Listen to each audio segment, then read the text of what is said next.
Call this meeting of the Christiansburg Town Council to order. We're going to take a moment of reflection, as we do before every meeting.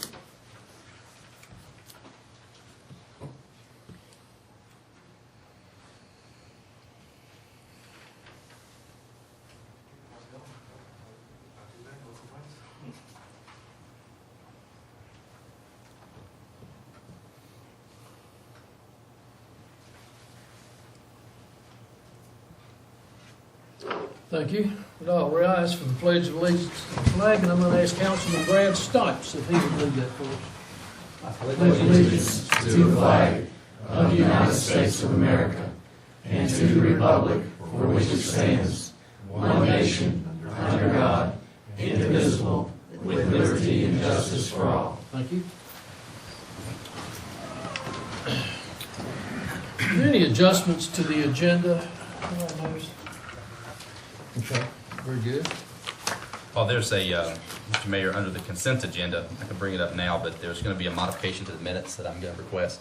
I believe it's on page 4 under Town Council reports, and I'll bring that up during the consent agenda. That'll be adjustment at that time. We have 4 public hearings scheduled for tonight. One of them is an ordinance amending Chapter 10, Building and Building Regulations, and Chapter 36, Utilities of the Christiansburg Town Code in regards to the sewer use ordinance. Good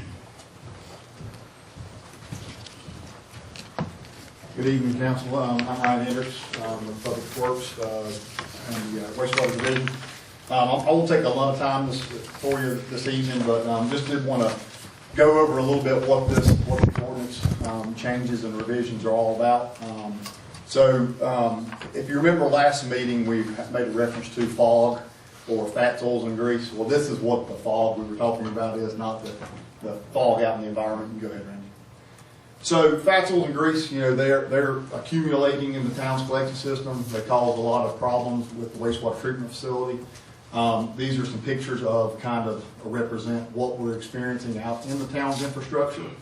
Typically, these enter through connections such as food service establishments, garages, motor vehicle maintenance facilities, and domestic households also. EPA estimates that almost 47% of all blockages in the United States are due to grease. And you'll have to forgive me, we're full of acronyms in this industry. So a fog is fats, oils, and grease. SSO is a sanitary sewer overflow. So this is just a list of that sanitary sewer overflows. That means an overflow that occurred due to a blockage in the town's infrastructure due to a grease blockage. So you can see we've had quite a few dating back to 2010. And what this means is it's an illicit discharge. So we're regulated by the Department of Environmental Quality. And they have potential enforcement actions that are associated with our permit. So things like a notice of violation, letters of agreement, and then obviously you don't want to get that far, DEQ special orders by consent and consent decrees. So the reasoning for this whole program is to prevent this from happening. Ron, what does the gallons mean? Estimated volume of what? That's the estimated volume of raw sewage that would have come out of the town system and either went into a creek or a roadway or something like that. Okay. Good question. And most of this is generated by restaurants?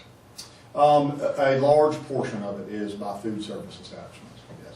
And each restaurant is supposed to have sort of a special machine or something like that to That's handle it? You got to cover that? That's right, we'll Okay, cover sorry. that, yes, sir.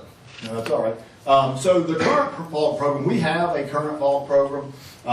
It was kind of it was established as part of an earlier on letter of agreement.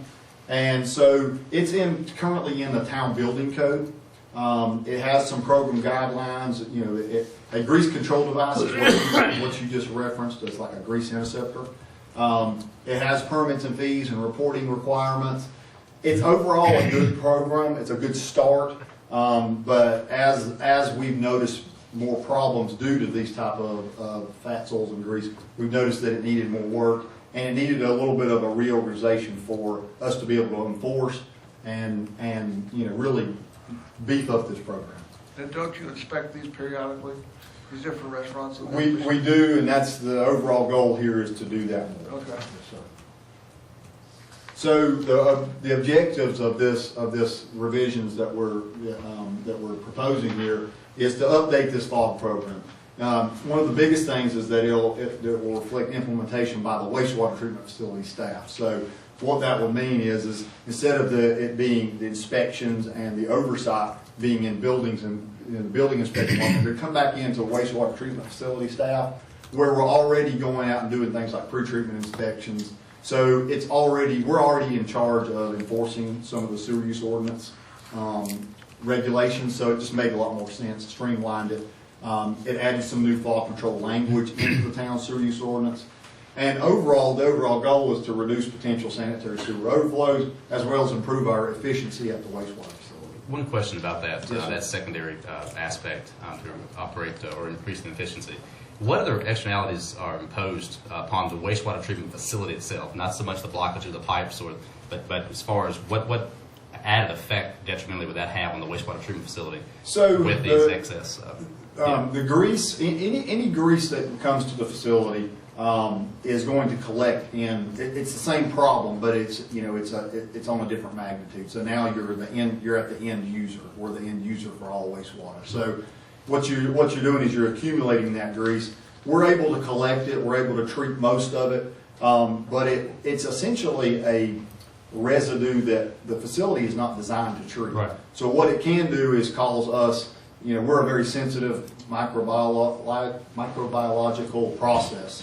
And so grease is not something that they really prefer. It can make us select for the wrong biopopulation, which then causes us operational problems and potential violations with our permit. Beyond that, it's something that it's really hard to remove from the system at that point. Essentially, you end up recycling it until we can bring somebody in outside and basically physically remove it from our system. So the program components and what you'll see as far as some of the revisions that there's going to be some procedures in place, some permits for these establishments, and overall a revision of the sewer use ordinance. I won't spend a lot of time here. This is just a little bit. So, the town developed a fall control plan. We worked closely with CHA, who was our consultant on this, and we worked really closely with them to take what the town had originally, what was a really good program, beef it up, tie it to our existing enforcement response plan, tie it to our existing sewer use ordinance plan, also go out and look at other successful programs. And so we've got this fats, oils, and grease control plan. That will be our guiding document, our standard operating procedure for the wastewater facility. These are some of the, I won't go down and read this. You've got a copy of it. If you have questions, I'll be here all evening. But this is kind of the overall plan for this procedure. The second part of that is a permit. So food service, the way this is going to be a staged approach. The first stage is to, we've got over probably somewhere around 100 food service establishments in the town. We have some of those are already aware of this plan, and we're operating on the old program. So it's kind of a staged approach, and one of the first stages is identification of those food service establishments, getting them a new permit, and educating them on what this program is, why it's important for us to do it, why it's kind of a team approach for us to protect the town's infrastructure, and it protects their infrastructure also. So these facilities will end up getting a permit that will cover everything from monitoring requirements to reporting requirements to maintenance procedures, and probably most importantly, like best management practices. So those are the practices that they can do to help prevent fats, oils, and grease from entering our system. Third, and probably why we're here mostly tonight, is this required a change or a revision to the town's code. So Chapter 36 is our utilities, and Article 7 is our sewer use ordinance. So what we did is we're going to take a lot of, if you jump down to 2, a lot of the code that was in the buildings code is going to be stricken, That's going to be moved into Chapter 36. And then on top of that, there's some new language going in there. Not a ton of new language, but it's just more language to further clarify and to make the program a little more, to where we can implement it a little more frequently. So the major components of the FOG sections, are obviously definitions. The requirements to install, this is what you were talking about, sir, is requirements to install a grease control device. So, so you just can't have businesses coming in and, discharging straight without some sort of control device. Discharge limits, that way they'll understand what is being asked of them, all the way down to, if hopefully that never happens, remedies, enforcement. And, I think one of the biggest parts is the FOG minimization, best management practices, ways they can dispose of it. In my previous employment, you can't really do this without, education and, really both parties being, on the same page. So that's probably what we're going to focus on a lot on the front end of this is a lot of education, a lot of really legwork. And with that, I'll take any other questions you guys have. A couple quick questions. On the, I think it's maybe the 8th or 9th slide, the permit itself. Yes, sir. The permit, the duration is how long? So we're proposing that that's going to be a 3-year permit because, and what we'll do is we'll stage those. So a third of the identified food service establishments will get a 3-year permit. A third will get a 2-year permit. A third will get a 1-year permit. And then that way we don't have 100 permits coming due at one time. And that was going to be my follow-up question was, because of that, is there going to be a particular individual responsible for a routine inspection? Who's going to go out to ensure that they're still operating appropriately? Yeah. Yes. So that was one of the primary. So the building inspectors are already fairly swamped with their duties. So right. This was a way. We've done some reorganization over the past 3.5 years at the wastewater facility, and we have a pretreatment and biosolids coordinator currently. Her name is Jackie Payton. She's been with the town over 20 years. And she already is doing a lot of pre-treatment type inspections. This falls right in kind of her wheelhouse as far as, she's already doing inspections. This is a similar type of inspection. It'll also have oversight by myself. And then, we'll also have supporting operators and supervisor staff that can help her. And what that does is also, we're going to pull her out of some of the duties that she's kind of been doing as far as helping with the lab, and we've shifted some of that work over to the operations staff. We don't see any problem. It's just more of a shifting in responsibility. And the last question for you, that I have, the anticipated frequency of the re-inspections post-permit approval. How often do you? Annual inspections. Annual inspections. Yes. Yeah, annual inspections plus, if so, part of this is a self-regulation. So they'll have reporting requirements. So if let's say they're a heavy FOG producer, they may have to pump their grease control device out every month. So they're going to have to send us a chart saying they pumped it out every month. If we see that they have not pumped it out in a couple of months, we may pop in for a quick inspection. So under the permit process, they're required to maintain up to date Absolutely. with the town as to their level of, well, not level of compliance, but their level of having to use, again, the pump or whatever the case may be. Those figures are going to be provided to the town and kept in spreadsheet format, I take it? Absolutely, yes, sir. Very good. For new businesses, how do you guys identify those? So and that's something we're going to be working with. We'll be working with the finance department, we'll be working with the building department, and we're going to have to streamline that. A lot of it will be with we've laid out kind of a dichotomy of if somebody applies for a business permit, that's going to trigger what type of industry is it. If it's a food service establishment with their permit, they're going to get an application for a grease control permit. They'll have to fill that application out. They'll submit that into us, and that's how that would be most identified. Since it is a sort of a self-managed, and there is some self-management involved besides what they turn in to the town on a quarterly basis or whatever period.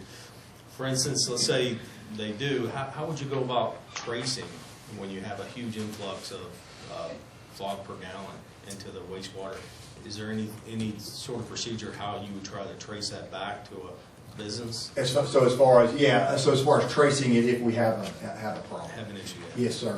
So what we'll, that's something that also that, this whole reorganization is going to allow us to do is, we're already part of Public Works. So we Public Works gets a call about a blockage. They go out, they realize it's grease.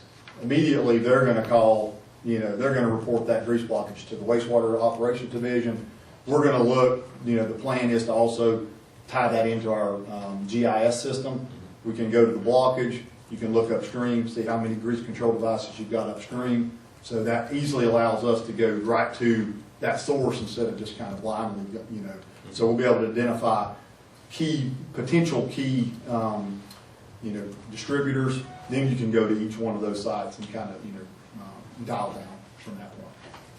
And I do like the partner, the education with business. That's terrific. Yeah, absolutely, and that's so. This is really the first stage of this. This is. I think the goal is even something bigger. I think the goal is, education is a huge goal. I would like to see us, or not I, but we would like to see us do like an environmental excellence award. So those people that, those industries and businesses that are great customers, they should get some recognition for that. They're helping keep our infrastructure, maintained and helping keep our environment and citizens healthy. Real quickly, can you give me a brief run through of what you do when you go to check one?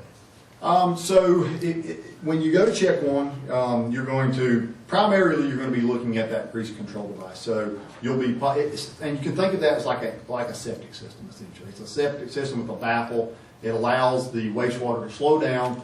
Grease wants to float. It's lighter than water, so it's going to go and be trapped in this first chamber.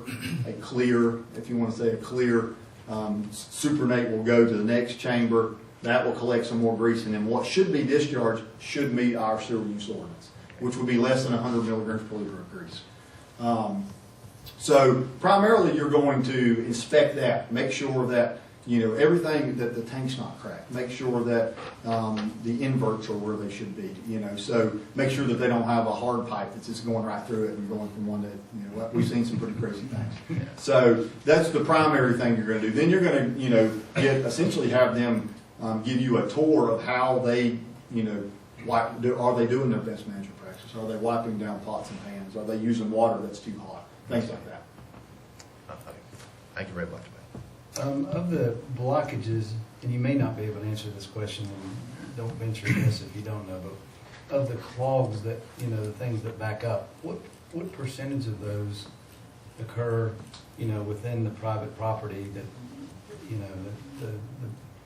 the private property, and how much of those occur in the town facilities? As far as when you say private property, like the homeowners? Or, no, well, you've already said that, restaurants tend to generate more problems or deal more with the fats, oils, and greases. Right.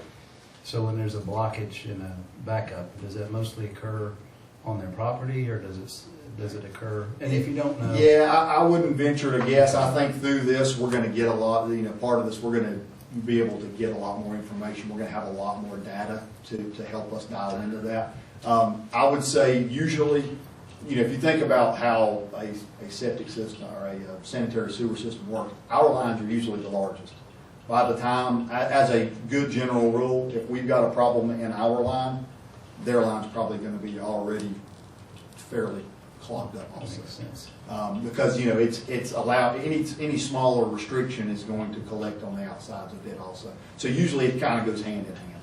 okay. And then the other thing I want to do, I was going to say what Henry already said. It sounds to me like we're taking a very good partner approach with our businesses to work with them on the front end about education and partnering with them to get a system that benefits them and us. And then the enforcement is only there when it needs, is the last control we. Absolutely. But that's our last focus area. Yeah. As enforcement, it's really trying to bring everyone into some practices and treatments that benefit both them and us. Right. Yeah, that's exactly, and that's, as a whole, most people don't think about what happens when they flush or when they run the sub. Education's the name of the game in our industry. Very good. Thanks, Ronnie. Absolutely. Any further questions? I appreciate your time. Thank you. Thank you, buddy. Presentation. We have actually only 3 public hearings tonight. Ordinance to amend Chapter 42 zoning of the Christiansburg Town Code in regards to permit clubs / lodges with a conditional use permit in the I-2 General Industrial District. So, who's got it? Hey, John.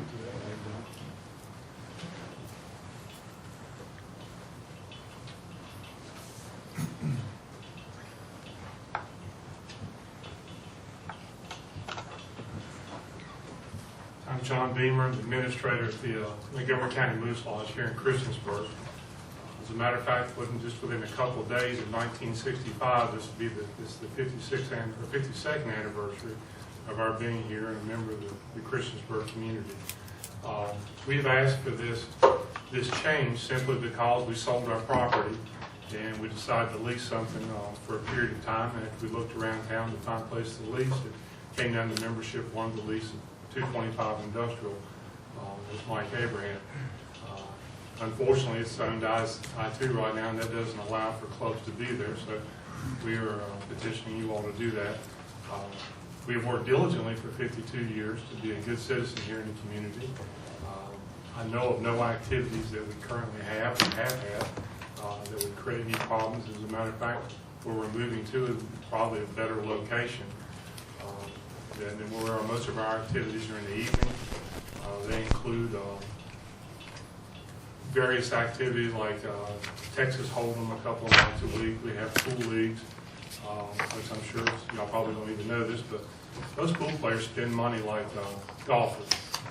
They're quite fond of their cue sticks, and so they range anywhere from $300,000. We have a lot of people that come in and shoot pool weekly, and dinner is served 7 nights a week.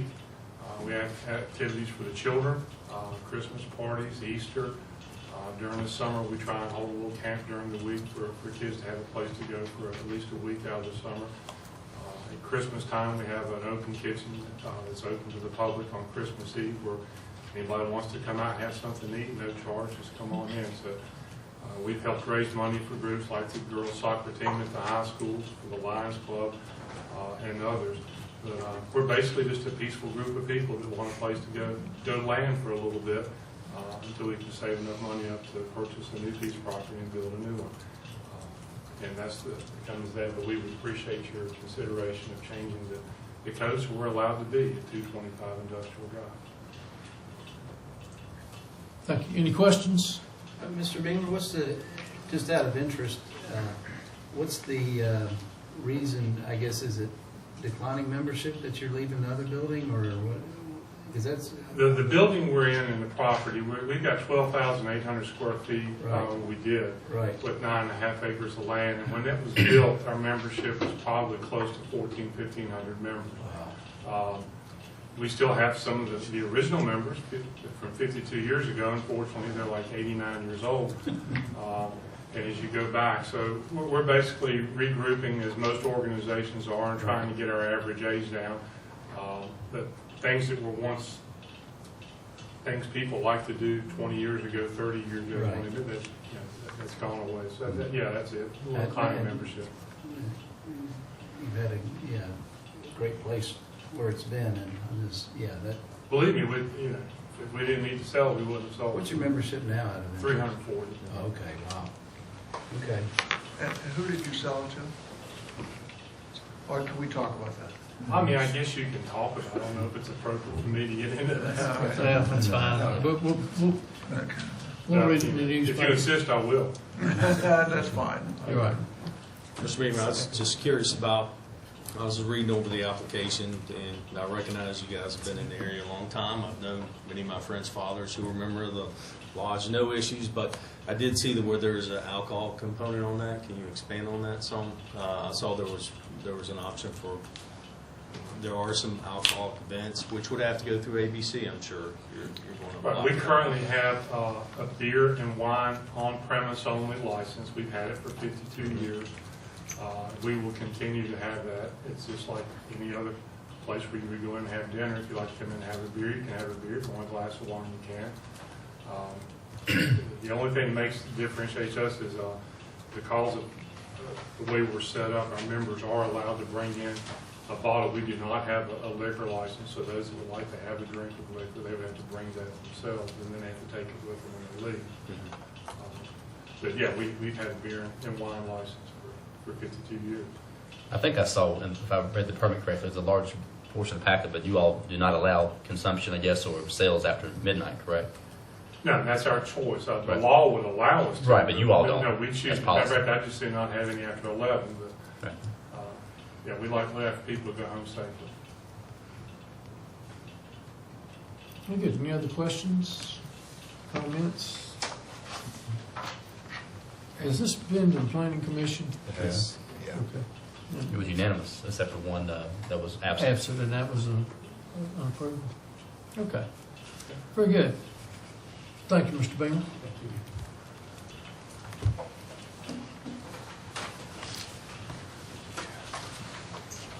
You might, no.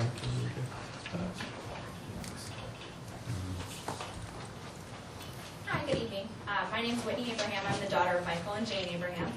They're the owners and operators of the Threshold Center, which is where they're proposed to move into as we head into the contingency. My dad wanted to be here tonight and unfortunately had a prior speaking engagement, so I'm taking over for him. The Threshold Center is a multi-tenant facility in Christiansburg in the industrial park. To our knowledge, it's the only facility of its kind, providing a space for a variety of industrial and office tenants. Dad asked me for your consideration on changing the town zoning code to allow us to welcome the Moose Lodge 1470 into a vacant space, which is our 225 bay. Our family arrived in Christiansburg in 1952, and my dad's father, my grandfather, who just passed away a few weeks ago, founded Christiansburg Printing in 1957. My family's been contributing to the economic health of Christiansburg for over 60 years, and we strive to conduct business in a moral, ethical, and honest way to benefit the town, area workers, and other businesses. We understand that the current zoning for our building doesn't allow for clubs, and we are a strong proponent of zonings. You know, nobody wants to have a pig farm in their backyard if they can help it. However, we do believe that in this case, allowing this change is fair, reasonable, and consistent with the town goals. In our building, we've had a long vacant space that we'd like to fill. The Moose Lodge, while not representing the type of organization we originally had anticipated for this space, has no negatives as a tenant, either from our perspective as owners, to the other tenants, or to the neighborhood, and of course, the town. We expect them to be good, valued, long-term tenants, and we believe, and I'm sure you'd agree, that it's in the town best interest to help organizations like the Moose Lodge and companies like the Threshold Center to be successful and prosperous. And we appreciate your consideration on this request. Thanks. So it's just one bay, it's just one unit? So the Threshold Center is a multi-tenant Right. area. They're leasing just one bay from us. And how many do you have total? It depends on how you've broken them down. We've now subleased into smaller offices in certain Right. bays. So about 5 to 7 of the larger bays, and then some of them are broken down into offices. And they'd be taking one of the larger bays? Yes. Okay. Approximately how many square feet do we, John? 5,000. 5,000, Yeah. okay. I think, I have toured that facility earlier with Mr. Abraham and Mr. Beamer, and they kind of gave me a general idea as to what they wanted to do if they could get this approved, so it, depending on council, it seems feasible, on it feels like a good fit. Any All other right. questions? Thank you.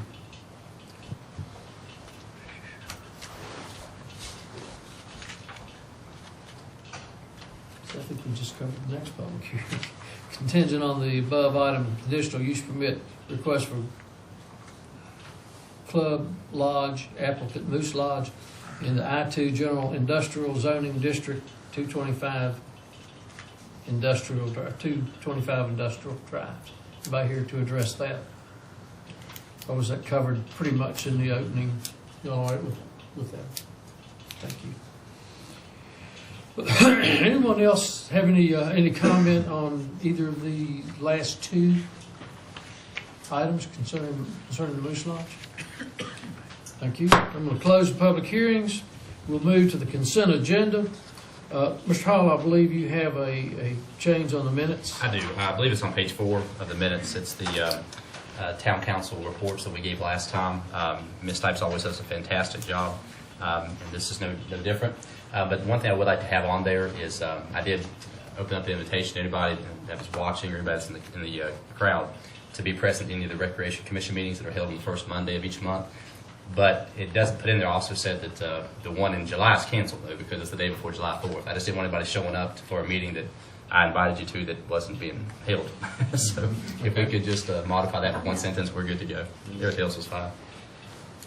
We also have monthly bills, resolution to adopt the member agreement to join the Virginia Association of Counties Group Self-Insurance Pool, North Franklin Street improvements, Independence Boulevard intersection, construction, engineering, and inspection, CEI, term services project contract, reschedule public hearing for an ordinance to amend Chapter 4, advertising, and Chapter 42, zoning, for the purpose of regulating the time, place, and manner for displaying signs in the town of Christiansburg from June 27th to August the 8th, 2017.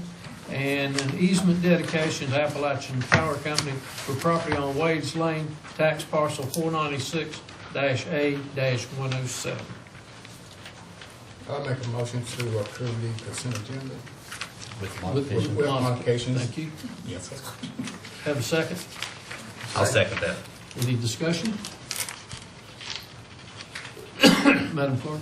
Yes, sir. Councilman Bishop? Aye. Councilman Collins? Councilman Hall? Aye. Councilman Hubbard? Aye. Councilman Showalter? Aye. Councilman Stipes? Aye. 6-0, thank you very much. Citizens' comments. With Mr. Don Simpkins representing Angle Florist in regards to on-street parking time limits. And I've also prepared a handout.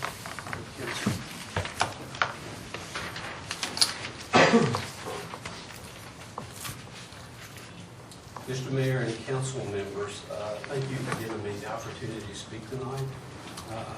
I'm a recent retiree of the Montgomery County Public School System and have since started working at Angle Florist that was previously owned by my brother-in-law who passed away January the 12th. My older brother now owns the flower shop, and he has quite a host of other brothers helping him do that, myself included in that number. And Angle Florist has really been a proud member of the downtown Christiansburg community for over 70 years. It's been in operation. And we not only serve Christiansburg, but we serve Blacksburg and Radford and Shawsville, Elliston, and a lot of the surrounding areas.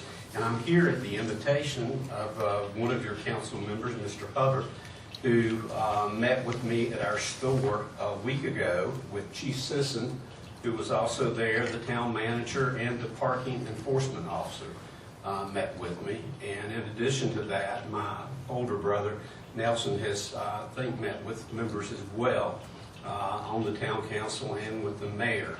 And the presentation packet that I prepared for you tonight is actually addressing an issue that we are dealing with right now, and that has to do with parking on our end of town. And I do want to make it clear tonight that I'm not pointing criticism at anyone. What I hope to do tonight is offer a positive and a friendly solution to what I think could help the parking issue on the east end of Christiansburg. And I prepared several bullets that I was asked to highlight for you tonight. And even though the paragraph that I opened this with starts out with the loss of downtown customer parking due to the opening of a courthouse, I don't want that to come across in a negative light, because I believe that this issue can be simply corrected if you just let me work my way through here and share with you some of the issues that I'm sure not only we are having, but I'm sure other businesses on our side of town are having as well. And that's the reality that people coming to the courthouse will come and park on the streets for hours at a time. And, you know, we don't have many parking spaces downtown anyway. And when people come in and kind of set up camp there, it basically excludes your clientele from trying to get in and patronize your business, regardless of what you do. And it's not just customers going into the courthouse or people that are there on business, but we've also noticed that professionals will come in, park, and stay there forever. And it makes it impossible for people to come into a retail business.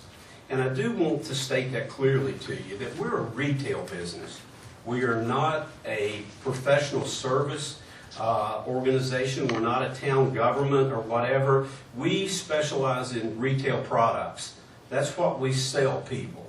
In fact, that's what downtown Christiansburg used to sell to people all the time. And there were many places that would speak true to that if they were still open. Now we have limited parking on our end of town, even though we feel like we're the most protected business in town, because we've got the sheriff's department and the police department and everybody you would want to take care of you beside of you. The town's marked off 2 spots for sheriff's parking. They've marked off 3 spots for the Christiansburg Police Department. They've marked off the town hall for just the people that work there and the people that go there. And I believe after our conversation that we've been left with about 5 parking spaces. And that's for all the businesses in downtown Christiansburg. And I know from conversations that I've personally had with other people that were on our end of town, they've actually moved and gone to another location because there is nowhere for their customers to park.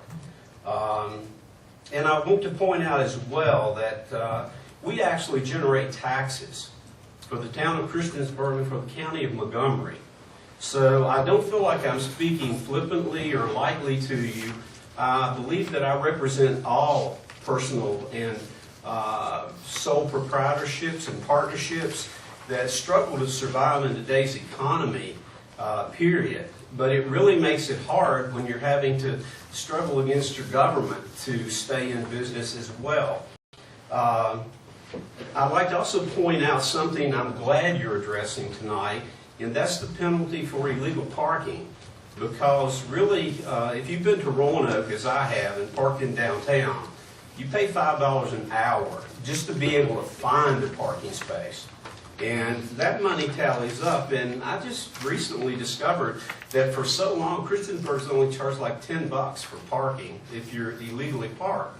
And that doesn't deter anyone. And in fact, that's a convenience fee for many people. If they have to go to a courthouse for hours and they pay a $10 parking fee, that's not a deterrent at all. And one of the last, next to the last bullet that I wrote, I don't think a time limit alone is the solution to the problem, because I don't think time is necessarily the sole issue. I think it's time and purpose. Because if we only talk about time and leave out the purpose, then we've really left off half the coin, and I don't think that's possible. Because people are going to park where they need to park for as long as you let them park based on what they have to do.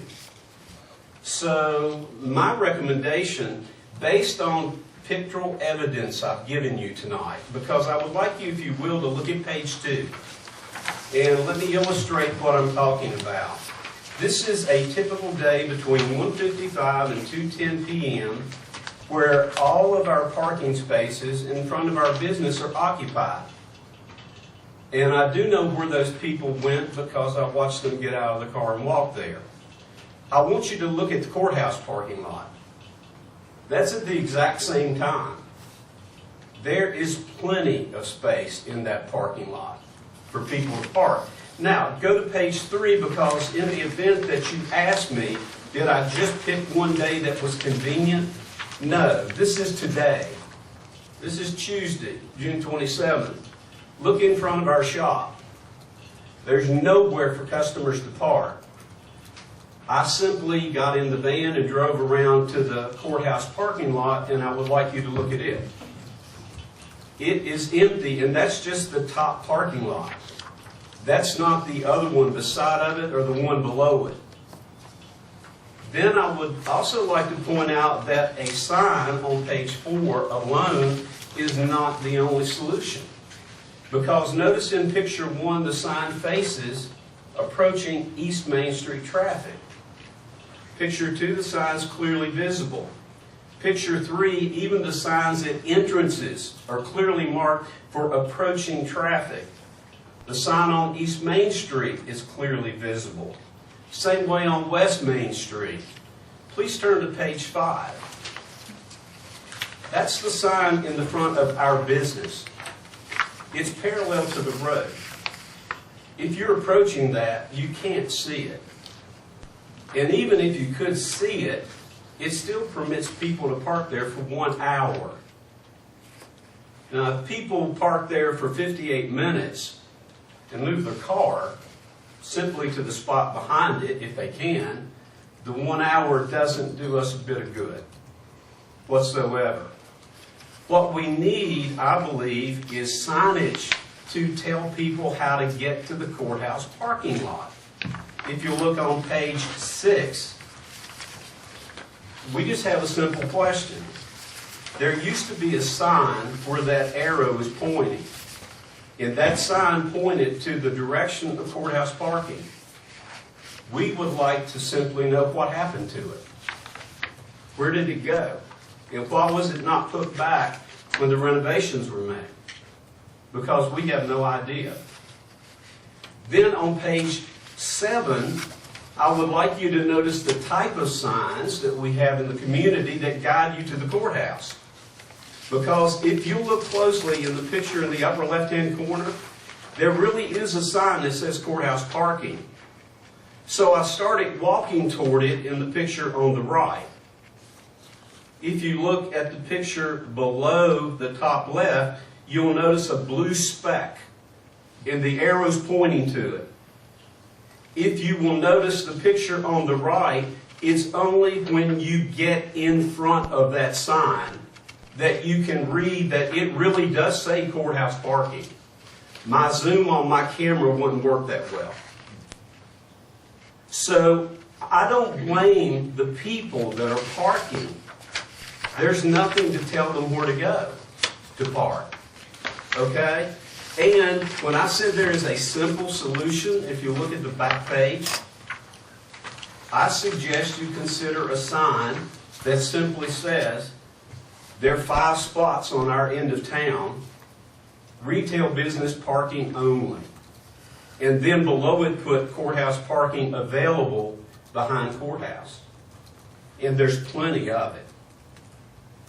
I mean, there's an abundance of it. Because the town has set aside adequate parking for government business. There's plenty of it. And there's nothing for retail people.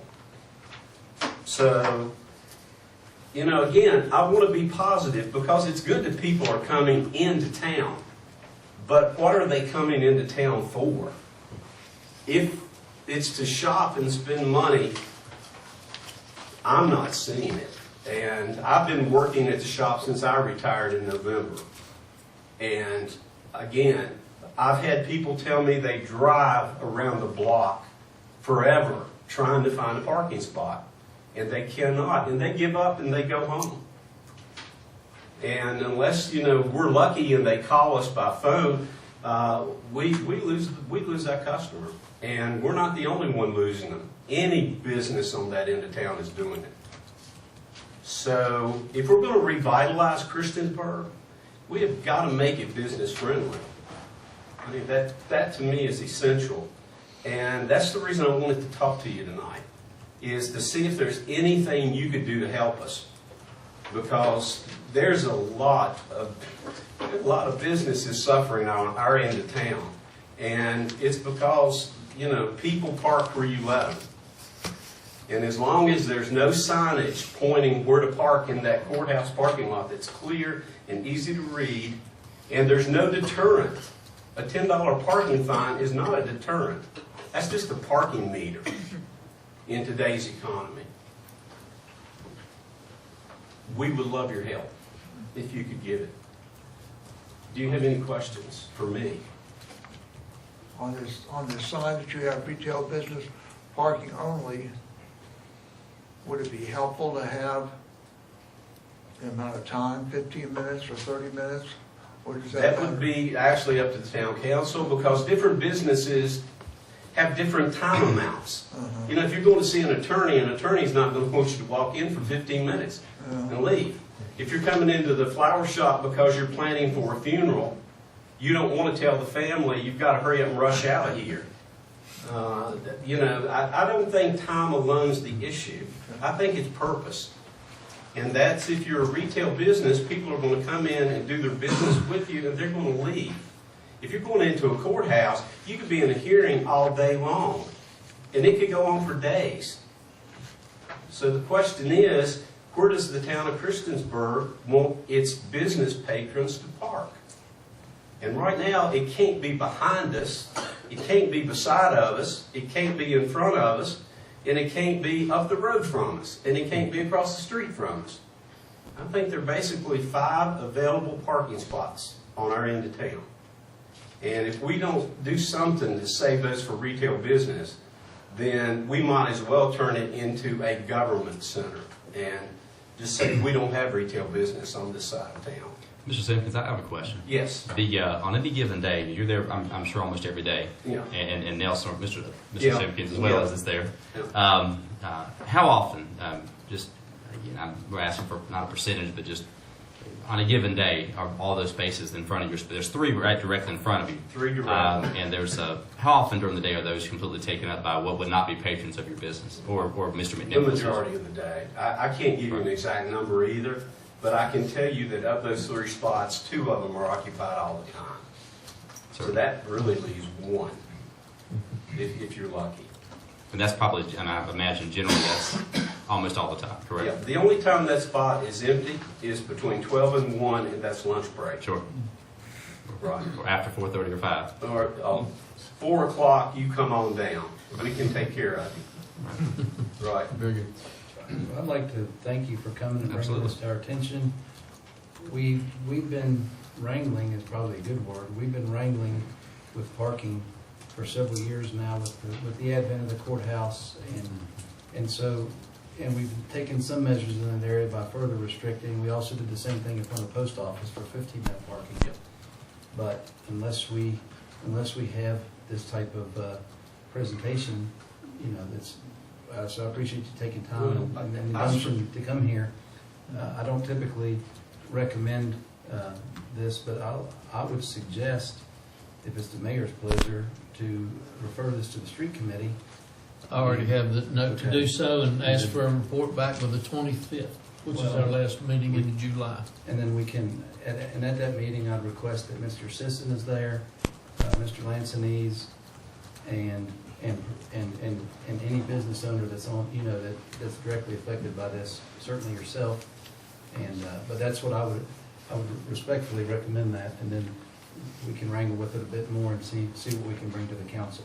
And on, has there been any communication with the county as well in regards to the parking in the rear of the courthouse? No, because, again, you know, we're in the town of Christiansburg. And the reason I say that is a lot of times I've noticed that the courthouse, they'll put the cones up behind, and you'll have the entire, it'll be empty. Usually when they're either handling a jury or they're going to have grand jury day or something like that. But I've seen it happen more and more, it seems like. And there'll be literally 3/4 of the spaces allocated will be empty, but they'll have a no parking then up there, which also pushes all that excess parking, that overflow. Otherwise, it might be utilizing that space or those spaces out to the front or to the side. That might be some communication from dialogue we might want to open up with the county a little bit as well, as far as. And one of the semantics that I struggle with in trying to get this presentation together, and you know, as a history teacher and government teacher, what helped me was to think about what business would be downtown that would need customers. And basically, it's retail business. Because retail business deals with goods and services. And that can be anything that deals with goods and services. And, you know, it was semantics that's been the problem, I think, all along. Because you don't want to look negative to people. You don't want these not, and things. You want to look inviting to people. So if you were to say something, I believe, positive, like retail parking only, and then put the other thing, courthouse parking, plenty of courthouse parking. Let me ask you one other question. right across the street. To the facing this direction, to the left of the public safety building now, there's perpendicular spaces that are available, but they're not obviously available for retail, but they're allocated, I think, specifically for sheriff's department members as well. Yeah. Do you recall, is it 4 or 5 spaces right there as well, which is literally within about 50 feet of the front door of your business? No, there's probably maybe, what, 6? I said at least 5 in my mind that I'm Yes. trying to visualize. Yes. Okay. I know that there's plenty of rear parking in the rear for the sheriff's department, which is frankly the same distance to walk. Is that, the reason I ask that, is that considered county-owned property there? I believe so. Which is another reason why we need to open up that dialogue. If their spaces are 3/4 of the time nobody there, then especially during the hours of 8 to 5, or 8:30 to 4:30, 8:30 to 5, that might be another area where that would almost triple the amount of space that would otherwise be available, in addition to other measures that the town could take. But if that's county-owned property, when frankly this is a lot of this is, most of it is going to be courthouse parking. I mean, I'd say almost 90+% of it. Then that might be another dialogue we need to open up as well. Again, any potential resource we should. Well, I think it's mandatory that you get the county involved. Yeah. In combating a solution for this. Well, And I would well, like encourage you Randy raised- to reach out to Craig on options, especially with that sheriff parking. Yep. At least before the street committee meeting. It'll So be the judge, whoever's in charge of that courthouse is the one we need to, No, I'd say Craig. yeah, the county. I mean, the reality too, Ms. Simpkins, is you are a town resident, and that's a town business, that's also a county business. And we're county residents, all of us. And so, what's good for one, and should be somewhat symbiotic. But if those spaces are not being utilized, and that would, again, double to triple the amount of space available, it doesn't take much to make that phone call to the county to see what we could possibly work out with them. we have a liaison meeting in the morning. Perfect. And we may just, Randy, if you'll help me remember, we'll just broach that subject with Craig and Chris and a couple of the others. So Thank you. we'll put that on the agenda. What Same did with happen the- to that sign at that corner? Not sure. They only Yeah. installed that sign several years ago, and I'm not sure when it was taken down. I think when we did the sidewalk renovations and all that kind of stuff, I think is when it departed.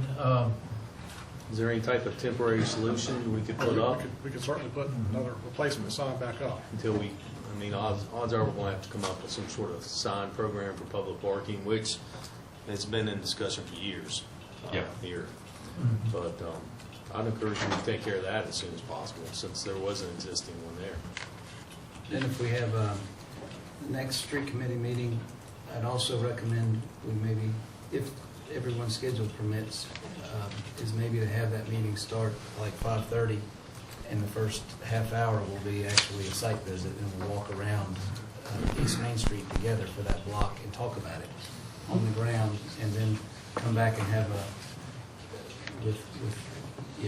that would be another recommendation. We could always do that event we all love called a work session and do one at And an then we can do it alternate. next week. Yeah. You know, Add I to the think, agenda. one thing that Mr. Simpkins is shooting at, I understand the parking spots there that the sheriff's office uses, but I know if I was gonna get flowers, or if I was gonna go into the florist, and I would like to just maybe pull right up there in front and get the flowers and bring it out to my car, and it makes it a lot more appealing to somebody if you're gonna deal with that. And I think that's sort of one thing that you're sort of shooting at, isn't it? To have those couple spots that are right in front of you, so your patrons can go in and check it out. Right now, we would be happy. Make it a lot to easier reserve for space. us. And across the street at the police department, all those spaces designated for the CPD only? Yes, that's correct. Part of that's safety concern. That's part of the reason the spaces up beside the sheriff's department are designated as sheriff's parking only. It's just a security concern.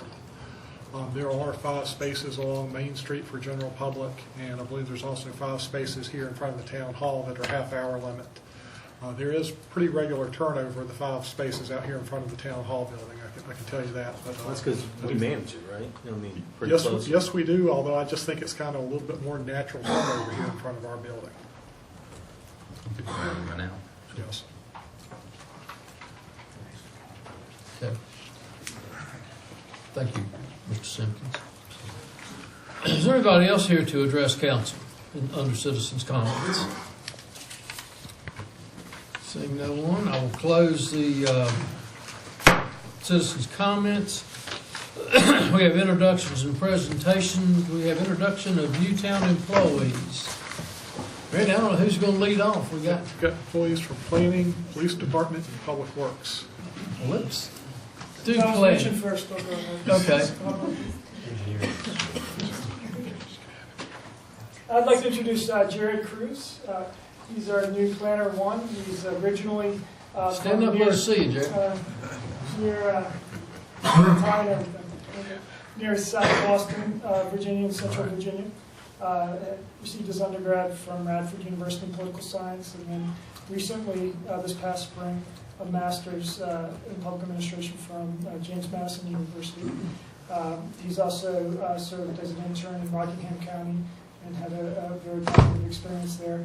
And we were just thrilled that we were able to bring him on. I'd like to also point out something I'm glad you're addressing tonight, and that's the penalty for illegal parking. Because really, if you've been to Roanoke, as I have, and parked in downtown, you pay $5 an hour just to be able to find a parking space.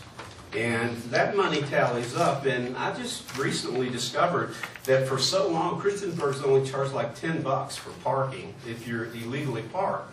And that doesn't deter anyone. And in fact, that's a convenience fee for many people. If they have to go to a courthouse for hours and they pay a $10 parking fee, that's not a deterrent at all.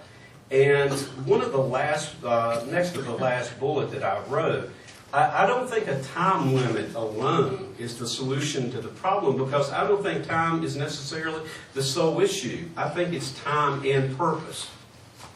Because if we only talk about time and leave out the purpose, then we've really left off half the coin, and I don't think that's possible. Because people are going to park where they need to park for as long as you let them park based on what they have to do. So my recommendation, based on pictorial evidence I've given you tonight, because I would like you, if you will, to look at page 2. And let me illustrate what I'm talking about. This is a typical day between 1:55 and 2:10 p.m. where all of our parking spaces in front of our business are occupied. And I do know where those people went because I watched them get out of the car and walk there. I want you to look at the courthouse parking lot. That's at the exact same time. There is plenty of space in that parking lot for people to park. Now, go to page 3, because in the event that you ask me, did I just pick one day that was convenient? No, this is today. This is Tuesday, June 27th. Look in front of our shop. There's nowhere for customers to park. I simply got in the van and drove around to the courthouse parking lot, and I would like you to look at it. It is empty, and that's just the top parking lot. That's not the other one beside of it or the one below it. Then I would also like to point out that a sign on page 4 alone is not the only solution. Because notice in picture 1, the sign faces approaching East Main Street traffic. Picture 2, the sign's clearly visible.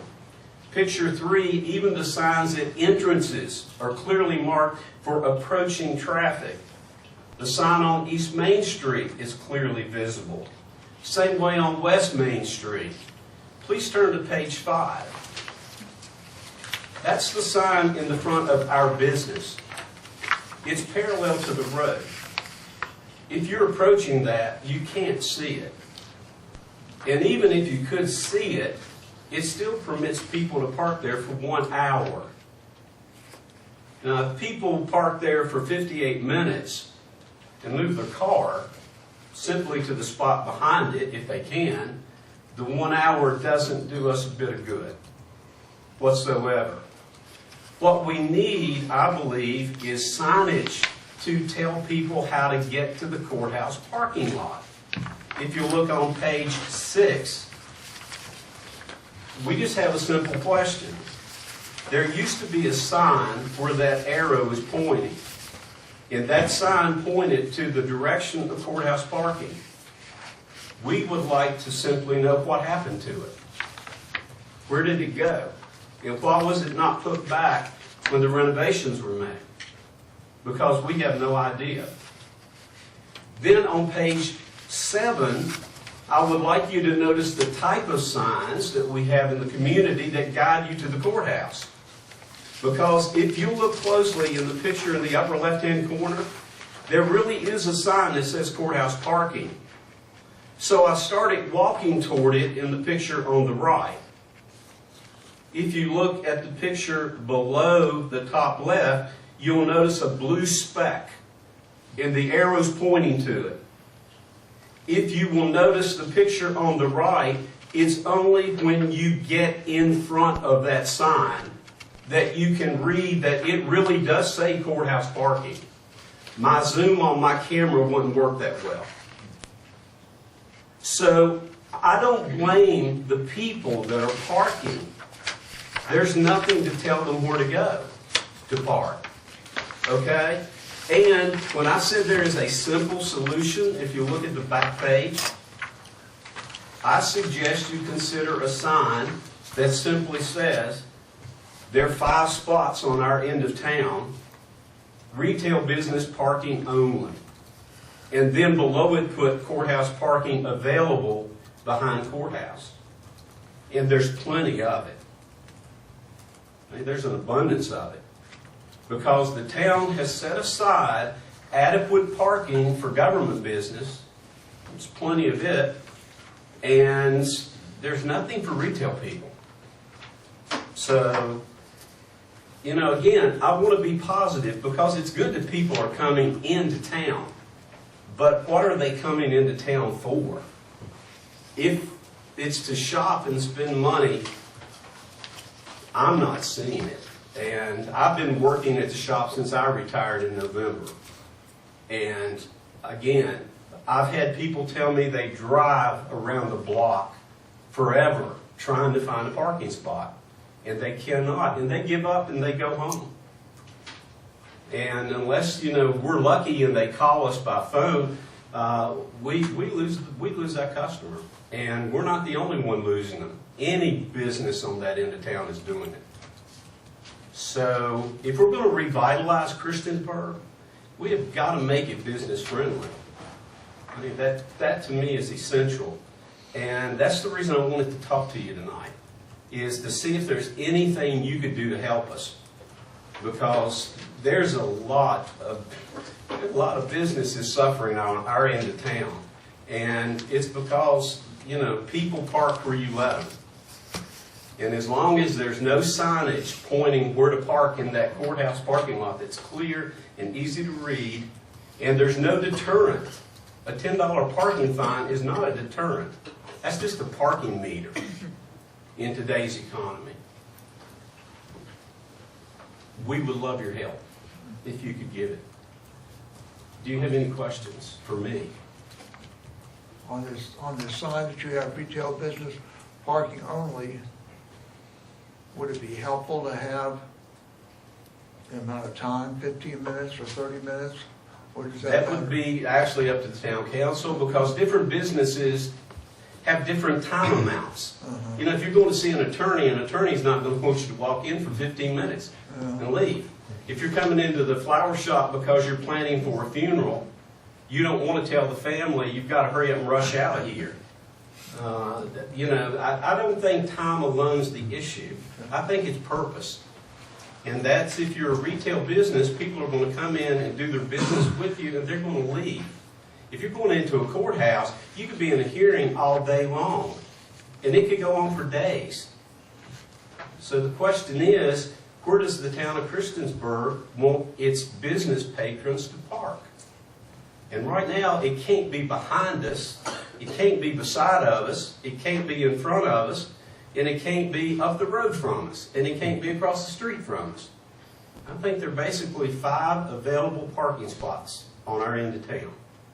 And if we don't do something to save those for retail business, then we might as well turn it into a government center and just say we don't have retail business on this side of town.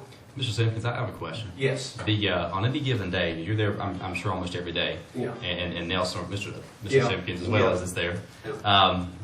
How often, just, again, we're asking for not a percentage, but just on a given day, are all those spaces in front of your, there's 3 right directly in front of you. 3 directly. And there's, how often during the day are those completely taken up by what would not be patrons of your business, or Mr. The McNichols? majority of the day. I can't give you an exact number either, but I can tell you that of those 3 spots, 2 of them are occupied all the time. So that really leaves 1, if you're lucky. And that's probably, and I imagine generally that's almost all the time, correct? Yeah, the only time that spot is empty is between 12 and 1, and that's lunch break. Sure. Right. Or after 4:30 or 5. Or 4 o'clock, you come on down. We can take care of you. Right. Very good. I'd like to thank you for coming and bringing Absolutely. this to our attention. We've been wrangling, is probably a good word, we've been wrangling with parking for several years now with the advent of the courthouse, and we've taken some measures in that area by further restricting. We also did the same thing in front of the post office for 15-minute parking. But unless we have this type of presentation, that's so I appreciate you taking time and the gumption to come here. I don't typically recommend this, but I would suggest, if it's the mayor's pleasure, to refer this to the street committee. I already have the note to Okay. do so and ask for a report back by the 25th, which is our last meeting in July. And then we can, and at that meeting, I'd request that Mr. Sisson is there, Mr. Lansanese, and any business owner that's on, that's directly affected by this, certainly yourself. And, but that's what I would respectfully recommend that, and then we can wrangle with it a bit more and see what we can bring to the council.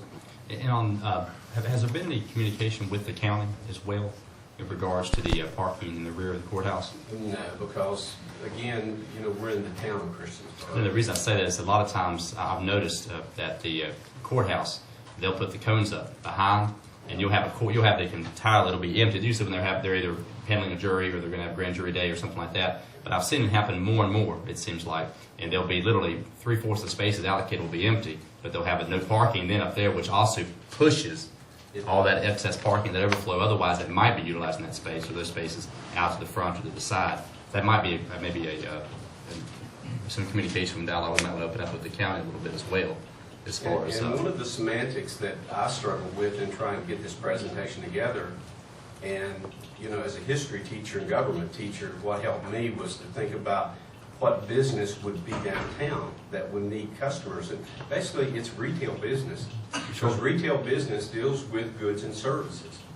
And that can be anything that deals with goods and services. And, it was semantics that's been the problem, I think, all along. Because you don't want to look negative to people. You don't want these not, and things. You want to look inviting to people. So if you were to say something, I believe, positive, like retail parking only, and then put the other thing, courthouse park, plenty of courthouse parking. Let me ask you one other question. Across the street, to the facing this direction, to the left of the public safety building now, there's perpendicular spaces that are available, but they're not always available for retail, but they're allocated, I think, specifically for sheriff's department members as well. Yeah. Do you recall, is it 4 or 5 spaces right there as well, which is literally within about 50 feet of the front door of your business? No, there's probably maybe 6? I said at least 5 in my mind that I'm trying to visualize. Yes. Okay. I know that there's plenty of rear parking in the rear for the sheriff's department, which is frankly the same distance to walk. Is that, the reason I ask that, is that considered county-owned property there? I believe so. Which is another reason why we need to open up that dialogue. If those spaces are 3/4 of the time nobody there, then especially during the hours of 8 to 5 or 8:30 to 4:30, 30 to 5, that might be another area where that would almost triple the amount of space that would otherwise be available, in addition to other measures that the town could take. But if that's county-owned property, when frankly this is most of it is going to be courthouse parking. I mean, I'd say almost 90+% of it. Then that might be another dialogue we need to open up as well. Again, any potential resource we should. Well, I think it's mandatory that you get the county involved. Yeah. in combating a solution for this. Well, And I would well, like- encourage Jamie to reach out to Craig on options, especially with that sheriff parking. Yep. At least before the street committee meeting. So It'll be the that- judge, whoever's in charge of that courthouse is the one that we need to, No, I'd say Craig. Yeah, the county. I mean, the reality too, Mr. Simpkins, is you are a town resident, and that's a town business, that's also a county business. And we're county residents, all of us. And so, what's good for one, and should be somewhat symbiotic. But if those spaces are not being utilized, and that would, again, double to triple the amount of space available, it doesn't take much to make that phone call to the county to see what we could possibly work out with them. we have a liaison meeting in the morning. Perfect. And we may just, Randy, if you'll help me remember, we'll just broach that subject with Craig and Chris and a couple of the others. So we'll put that on the agenda. What did happen to that sign at that corner? Not sure. The town Yeah. installed that sign several years ago, and I'm not sure when it was taken down. I think when we did the sidewalk renovations and all that kind of stuff, I think is when it departed. Is there any type of temporary solution we could put up We could certainly put another replacement sign back up. until odds are we're going to have to come up with some sort of sign program for public parking, which has been in discussion for years here. But I'd encourage you to take care of that as soon as possible, since there was an existing one there. Then if we have the next street committee meeting, I'd also recommend we maybe, if everyone's schedule permits, is maybe to have that meeting start like 5:30, and the first half hour will be actually a site visit, and we'll walk around East Main Street together for that block and talk about it on the ground, and then come back and have that would be another recommendation. We could always do that event we all love called a work session and do one at an alternate. We could do it next week. Yeah. You know, I think one thing that Mr. Simpkins is shooting at, I understand the parking spots there that the sheriff's office uses, but I know if I was gonna get flowers, or if I was gonna go into the florist, and I would like to just maybe pull right up there in front and get the flowers and bring it out to my car, and it makes it a lot more appealing to somebody if you're going to deal with that. And I think that's sort of one thing that you're sort of shooting at, and then to have those couple spots that are right in front of you, so your patrons can go in and check it out. Right now, we would be happy. Make it a lot to easier reserve for it. space. And across the street at the police department, all those spaces designated for the CPD only? Yes, that's correct. Part of that's a safety concern. That's part of the reason the spaces up beside the sheriff's department are designated as sheriff's parking only. It's just a security concern. There are 5 spaces along Main Street for general public, and I believe there's also 5 spaces here in front of the town hall that are half-hour limit. There is pretty regular turnover of the 5 spaces out here in front of the town hall building. I can tell you that. But, That's because we manage it, right? Pretty close. Yes, we do, although I just think it's kind of a little bit more natural turnover here in front of our building. Right now. Yes. Okay. Thank you, Mr. Simpkins. Is there anybody else here to address council under citizens' comments? Seeing no one, I will close the citizens' comments. We have introductions and presentations. We have introduction of new town employees. Randy, I don't know who's going to lead off. We got We've got employees from planning, police department, and public works. let's do I'll mention planning. first, I'll go ahead. Okay. I'd like to introduce Jared Cruz. He's our new planner 1. He's originally Stand up here to see you, Jared. near South Boston, Virginia, and Central Virginia. Received his undergrad from Radford University in political science, and then recently, this past spring, a master's in public administration from James Madison University. He's also served as an intern in Rockingham County and had a very positive experience there. And we were just thrilled that we were able to bring him on. And he's relocated from Harrisonburg down, lives in town here in Christiansburg. And we're thrilled to be full staff and to have Jared on board. And he's not here in town, at Town Hall. He's actually, I need to talk to Brad because he's looking to join a softball team as well. I'm looking to hook up with some other folks to take advantage of some of our recreational amenities here in town, as well as he likes reading and getting outdoors. So we're just please join me in welcoming Jared. It's great to have a full staff again, and I think it really just helps during this busy season of nuisance violations, as well as all the projects we have going on. Good. Glad to have you, Welcome. buddy. Thank you. Okay, you got Public Works? Is that right? Who we got? I'll go next. Travis? I want to welcome Eric Ings.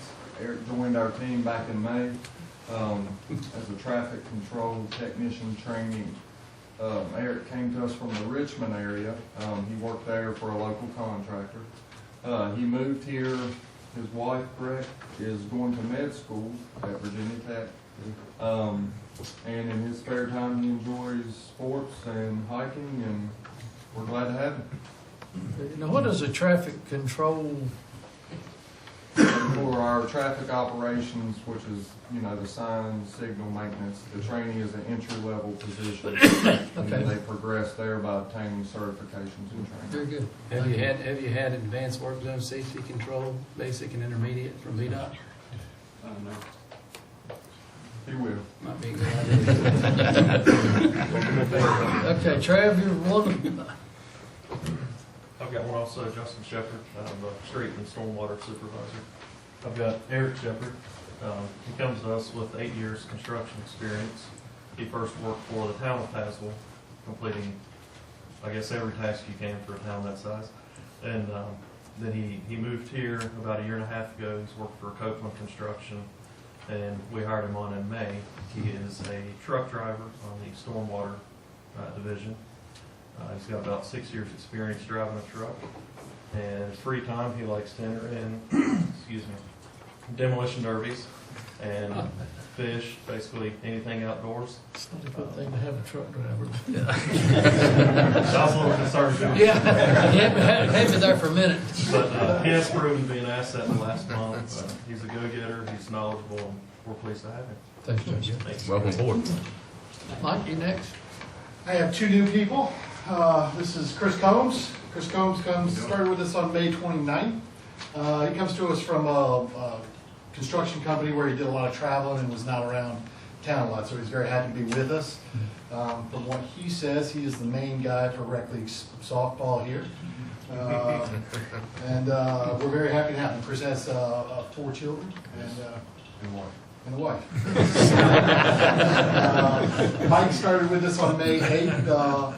Mike used to work at KFC. This is his, he's looking for a full-time career here, and we're very happy to have him.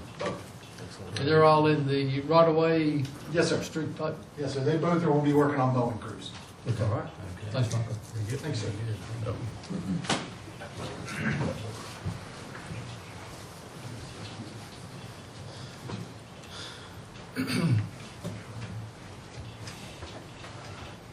So, Council, I have 2 agency members that have come before you this evening, and we always do the oath of honor because I think it's very important for new police officers to stand before the governing body that they serve and also the citizens that they serve in this community and take the oath of honor.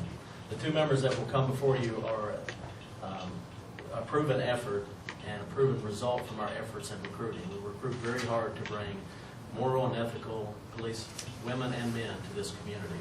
At this time, if I could have both officers come forward, please, Council, please.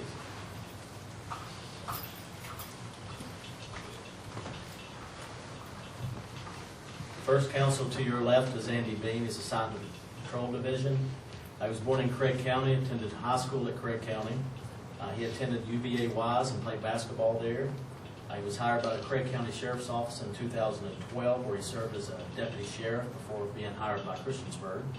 He's a drill instructor, a general firearms instructor, and has been a volunteer firefighter and EMT for many years in Craig County. And he has completed our field training program after his hire date and currently is assigned to the 3rd Platoon. Second to your right is Nicholas Barnes. Nicholas was born in Annapolis, Maryland, where he attended high school.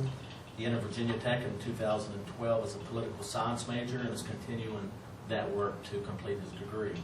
Nicholas enlisted in the United States Marine Corps in 2014, where he serves in the 4th Combat Engineer Battalion in Murdoch, Virginia. Currently, he previously worked at the New River Regional Jail before being hired by our organization. Nicholas is currently attending our police academy in Salem and will graduate on November the 1st of this year. At this time, if I could have both officers raise your right hand and repeat after me. On my honor. On my honor. I will never betray my badge. I will never betray my badge. My integrity. My integrity. My character. My character. Or the public trust. Or the public trust. I will always have the courage. I will always have the courage. To hold myself and others. To hold myself and others. Accountable for our actions. Accountable for our actions. I will always uphold the Constitution. I will always uphold the Constitution. And the community I serve. And the community I serve. So help me God. So help me God. Thank you.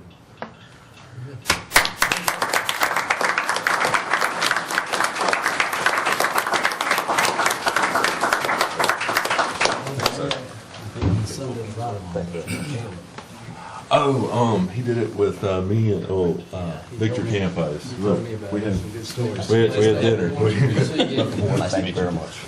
Congratulations. Thank you, sir. Thanks, sir. We got introductions from Mr. Nelson for Engineering Department. Oh, okay. Yes, sir. Come on. I'm Jesse Nestor, and I'm pleased to introduce Matthew McGarry. Matthew's been with us for about a month now as our engineering intern. Matthew grew up in St. Mary's County, Maryland, and moved to Amherst with his family in 2008. He is familiar with Christiansburg. He has relatives in the area, and currently resides in Blacksburg and is a student at Virginia Tech. Matthew graduated summa cum laude from Central Virginia Community College with an associate's degree in engineering, and he expects to complete his bachelor's in civil engineering at Virginia Tech in December. He also works at the library during the semester, and just a couple interesting things. He worked on a sustainable energy project at Virginia Tech where they designed, built, and operated a mobile anaerobic digester. And then currently he's working for us, and probably one of the more important things he's working on is helping investigate and map our stormwater infrastructure.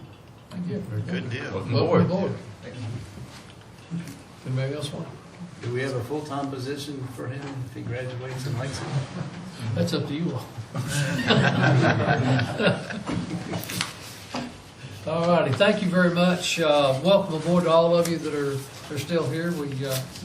I think you'll find Christiansburg is a great place to live and work and raise your family. So, again, welcome aboard. Thank you. Under discussion by Mayor and Council, we have council action on a resolution in regard to parking fine increases. Public hearing was held and an ordinance amending fines for violations not specified by resolution was adopted June 13, 2017, and I believe these are attached. Yes. As you stated, we did have public hearing and adopt an ordinance. Our ordinance that we adopted had the fines specified by those not specified by a resolution. The resolution you have in front of you are the fines that were previously specified by a prior resolution.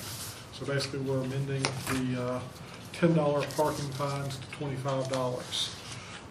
Just to give you for your information, the only fine that is specified as a maximum under Code of Virginia is the parking in spaces reserved for people with disabilities, right, which we have set as a maximum, state maximum of $500. I think probably this is a long time coming. I would move that we approve the resolution amending the fees as presently set for that $25 proposal. I second that. Got a motion and a second. Any discussion? One question, actually maybe two. Mr. Wingfield, is it a 30-day to pay any parking violation? Is that correct? I believe that's correct, but I know it's specified on the ticket. I can't tell you Right. off the Reason top of I- my head, but I believe it's 30 days. The reason I was going to ask is, do we have a balloon where basically if it's not paid within the 30-day period, it is doubled? I'm not sure about that. I can find out. Yes, it is. We do. Okay. Because there's another, it's $25 late fee is what it is. On top of the $10 original fee. Is the late fee being modified as well or not? Yeah, So that's now not going to be a it's $50 $25 ticket and then another 25. So it- if it exceeds that 30-day period from date That of... was specified in the prior ordinance. Right, right. And I believe we're looking here that, the meter violation, initial violation is $25. If they're still there 2 hours later, there's another ticket for $25. Correct. And if they're there longer than that, there's another $25. So they could end up with a $75 ticket if they exceed the limits. Correct. Now, when all that comes about, Ms. Tweedy, is the $25 late fee applied to all of them? If they're individual tickets and they're all paid late, it would be applied to every ticket. Okay. Each ticket number. I think that Mr. Simpkins has brought out a good point here, of how it's needed in downtown Christiansburg, specifically around his Angles Forest. And I would think that'd be definitely a reason why we would want to support this. Okay, very good. Any other questions or comments? Madam Clerk? Yes, sir. Councilman Bishop? Aye. Councilman Collins? Aye. Councilman Hall? Aye. Councilman Hubbard? Aye. Councilman Showalter? Aye. Councilman Stipes? Aye. That's a 6-0, thank you. Next is an ordinance adopting personal property tax rate of .045 cents per $100 in calendar year 2017. That is no change. Is that correct? Correct. Make a motion to adopt the current tax rate, 45 cents for personal property, 45 cents per $100 for the coming year. Second. Any discussion? Madam Clerk? Yes, sir. Councilman Bishop? Aye. Councilman Collins? Aye. Councilman Hall? Aye. Councilman Hubbard? Aye. Councilman Showalter? Aye. Councilman Stipes? Aye. That is 6-0, thank you very much. Ordinance adopting real estate tax rate of 16 cents per $100 of assessed value for calendar year 2017. That is no change. Move that we approve real estate property tax of 16 cents per 100. Second. Any discussion? Madam Clerk? Yes, sir. Councilman Bishop? Aye. Councilman Collins? Aye. Councilman Hall? Aye. Councilman Hubbard? Aye. Councilman Showalter? Aye. Councilman Stipes? Aye. That is 6-0, thank you. Resolution for adoption of the annual budget for fiscal year 2017-18. Public hearing was held June 13th, 2017. I would move that we approve the budget with the, we went through it a lot with the, in its present state for the fiscal year 2017 and 2018. Second. Motion is second. Any discussion? Want to make one comment to all the staff. Appreciate the hard work that went into the budget. Sincerely appreciate it. We've already passed the rates and the way we studied that. Again, I know I said this a couple weeks ago, but just to reiterate it, it was not an exercise in futility. I feel like that we went back and forth a lot, and what we arrived at was something much more palpable to our citizens that I think is going to help to, I think, slowly mesh that in with what we probably was looking at charging there up front over that 5-year period, which I think does take into consideration fixed income residents in the town. Mr. Tweedy, Mr. Nelson, I know everybody was really involved in it, Mr. Wingfield. So I do appreciate that considerably. I've heard a lot of good things thus far about that, believe it or not. And I said a lot of them, 3 or 4 people have talked to me about it. But obviously the word's getting out and people are understanding. I think that we undertook a very hard effort, if we went a hard look and a hard approach at trying to get that percentage down from the 70s down into the 20s. So, very good. I think it was unusual circumstances that we've had this spring, and you people handled it very well, and you should be commended for that. Any other comments or discussion? Madam Clerk? Yes, sir. Councilman Bishop? Aye. Councilman Collins? Aye. Councilman Hall? Aye. Councilman Hubbard? Aye. Councilman Showalter? Aye. Councilman Stipes? Aye. This is 6-0. Thank you, gentlemen. And again, let me echo Councilman Hall's comments about the work and effort that went into this thing, and you know, we had a few hiccups in the road in the latter stages of planning, but the staff got together and did it right. So I appreciate that. A resolution for the appropriation of funds is designated in the fiscal year 2017-18 annual budget.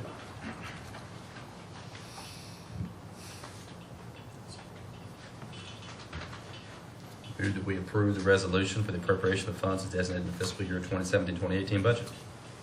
Second. And a motion and a second. Any discussion? Thank you. Madam Clerk? Yes, sir. Councilman Bishop?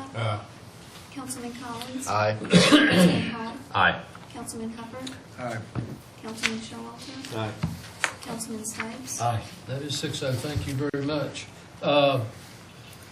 Ordinance amending Chapter 10, Building and Building Regulations, and Chapter 36, Utilities of the Christiansburg Town Code in regards to the sewer use ordinance. That's what we heard earlier today, is that correct? Okay. That's the fall. Yes. So moved. Second. A motion and a second. Any discussion? Fantastic presentation. I mean that sincerely. I mean, I don't know, there's a topic probably less inviting than fog and grease and stuff of that sort, but I'm honestly, every time that you give a presentation personally, and I say this for a lot of people, but specifically you right now, it's interesting. And I learn. I walk out of here knowing more than I walked in with, and I appreciate that. And since, I guess, we got our first taste with Ryan last year, you know, you can really see your passion for the sewer. Sometimes it's not a bad thing to have your mind in the gutter, Ryan. I mean, it shows. It shows, and we appreciate that. Well, it helps us, presentations like that give us what we need to know to answer questions and to respond to inquiries, and we get those quite often, so thank you. It was a great presentation. And one other comment on that, you wouldn't think you would have a good time when you go to the sewer plant to get a tour, but you make it a fun time for us, and we actually learn stuff there too. Thank you. Thank you very much. Fog is definitely not a thing of common knowledge, and that really sort of helped us get into what common knowledge is. Very good. Thank you. Madam Clerk? Yes, sir. Councilman Bishop? Councilman Collins? Aye. Councilman Hall? Aye. Councilman Hubbard? Aye. Councilman Showalter? Aye. Councilman Stipes? Aye. That is 6-0. Thank you. Committee reports. Under staff reports, town, do we have any committee reports, street, sewer, water, finance? Okay. Other than the, I think our closed session, or not a closed session, or work session last week, I want to, if you haven't already done so, or can get a hold of it, if Mr. Hall and Eric could take a look at it. I think Mr. Alcorn did a terrific job. We had Mr. Poff on hand, and really, I almost would. I look at it like a Central Business District Committee meeting that we had last week, and you know, and that's, you know, if we go through any additional reports, I would like it to be shown as that, because the plan that we were presented last year, or early this year, with how Cambria, how the plan going forward. You guys remember that? I think I forwarded to you guys as a refresher a couple weeks ago. And I think we all agreed on that. So unless Mr. Bishop would like to have another Central Business District Committee, which we've all agreed on a course of action, how we want downtown to go, and of course hopefully incorporate Mr. Alcorn, and I guess I'll get to this here in a second, but I mean, we are all still in agreement how we want this to proceed, correct? Correct. Yes. I'd like... The second part of this is, from the meeting last week, have you talked to all the business owners? I've talked to some of the business owners. Mr. Building Lockwood is owners. out of the country. I've also talked to Delegate Rush, and I'm going to try this out. We're basically trying to schedule a meeting the next 2 weeks with Morgan Griffith and somebody from his office, and Kevin Bird, and Delegate Rush and myself, just to talk about potential state funding opportunities. For you two that weren't there, I think, Melissa, didn't you tape that, didn't you? It's online. It's online. If you guys haven't had a chance to see it, he covered a truck full of information. He did. Really did. And I want to go back to what and I know a lot of people weren't here, Mr. Stikes pointed out, and we're all on board with, we need to get the building owners on board with any type of plan going forward on that side of the street, which is the proposed parking and or public parking. So that's the first step, in my opinion. So I think we probably need to maybe restructure that, see, the downtown committee a little bit. Well, I think the first thing we need to do is facilitate to make sure everybody's on board. Right. If you have half the owners aren't on board with any type of project, we're spinning our wheels, we're not doing anything. So that's the first thing we need to do is make sure they're on board with improvements downtown. Because it's going to take a lot of their input, possibly some of their money too, to make this happen. So Very good. Are we optimistic about kind of a state investment? Dick seemed somewhat optimistic, although probably maybe not as optimistic as he might have gotten the impression from the presentation. I think in the large part due to the large amount that would be required for, I guess, town projects. If you're talking, we do have a grant for the piping project as it is. That's over $1 million. That's a 50-50. The study. The study. The stormwater study. The project itself would be over $1 million. Correct. And that hasn't been funded. I've got Wayne, I guess, looking into additional cost to relocate the piping from the current location to Hickok Street. I'm anticipating that to be significantly more, though. Also, with the Hickok Street project and some type of farmer's market structure, concert type structure, you're probably talking another $800,000. So you're looking in the neighborhood of $2.8 million, I'm guessing roughly. Nick did say that was a tremendous amount of money, that he wouldn't expect that type of financial support from the state, which didn't really surprise me. But just on the, perhaps on the on the idea of any state investment. He did say there's potential for some state investment. And he's aware of what we were potentially looking at as a total cost. So, Yes, he is. Okay. free money. Free money is free money. It's the best cost. It is. That's right. Okay. Have we invited everybody downtown who owns property downtown? That's if you're at the meeting, I that's haven't what talked to everybody, but I've talked to about half the property owners. we've assigned that task to the staff to facilitate that here in town hall. Okay, good.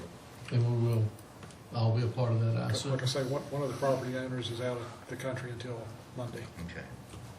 Okay, very good, thank you. All right, anything else? Any other committee reports? Very good. Yeah, one question with that too.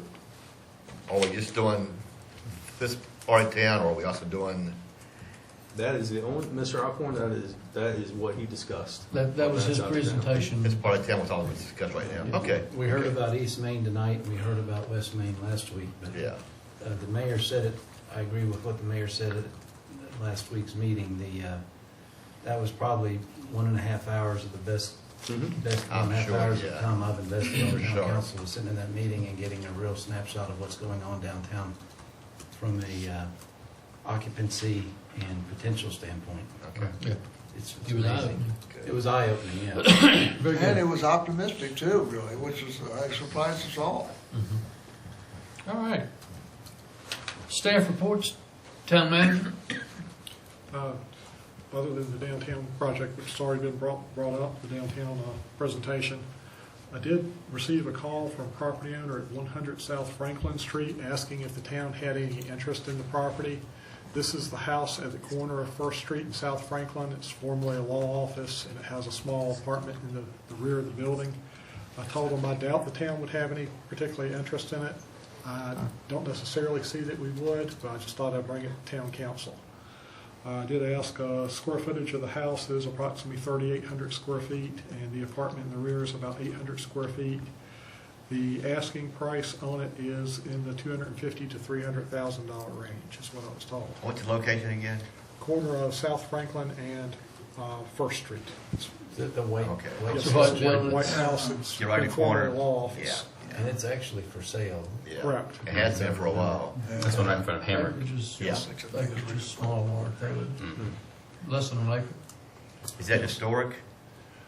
The house is quite old. It's not listed on the register. It may qualify, but it's not listed on the registers. They put in some stabilization efforts, it looks like, over the last 2 to 3 years on it, and some refurbishing front porch and all. George, you need a new office, don't you? Yeah, I'm good. I think it's probably going to take some money to keep that thing standing. I would think it would take a fair amount to. Yeah. You can just look at it and tell. Okay. Like I say, I personally didn't see a need for the town to acquire it. Just thought since it was specifically offered, I'd make you aware. Thank you. Anything else? That's all. Madam Attorney? No. Any other staff to report tonight? All right. Council reports. Mr. Showalter. You good? I'm good. Mr. Hubbard? You know, I was sorry to see that Mike Abraham's daughter left, and I think everybody knows that Bob Abraham passed away about 2 weeks ago, and Bob was really a fixture here for the town of Christiansburg for many years, and did so much, and he is going to be missed, and I just wanted to pass that by. That's all I have. Okay. Mr. Stipes? No report. I do echo what Mr. Hubbard said. I was going to comment on that. If you've ever used a bathroom on Huckleberry Trail near the coal miners loop, you can thank Bob for that. You can also thank Bob for several other improvements downtown, the pedestrian crossings and the signs. And he truly was a champion for the town in every respect, in the way he lived his life. So I was going to comment on Bob's passing as well. Mr. Hall?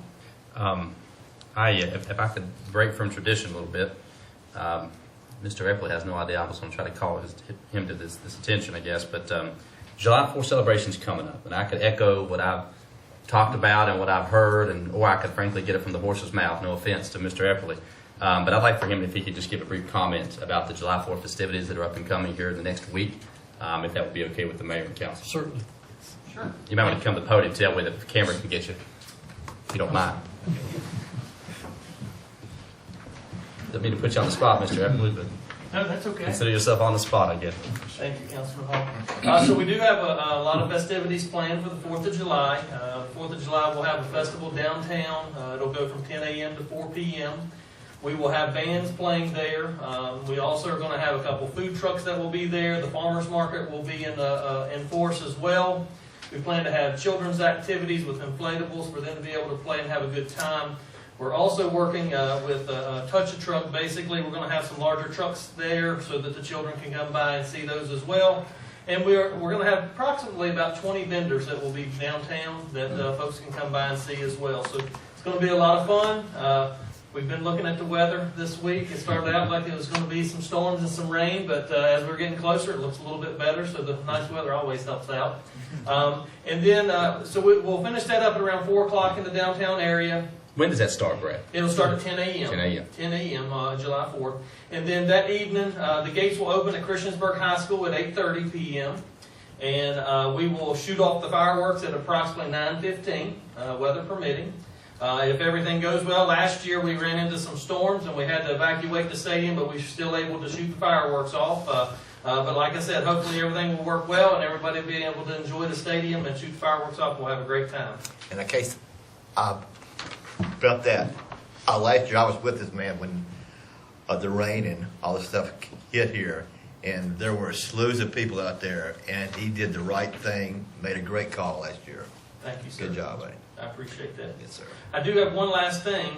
This is beyond the 4th of July celebration, but our this year's 2017 Dixie Angels All-Star Softball team just won the championship at Hark Raiders Sports Complex.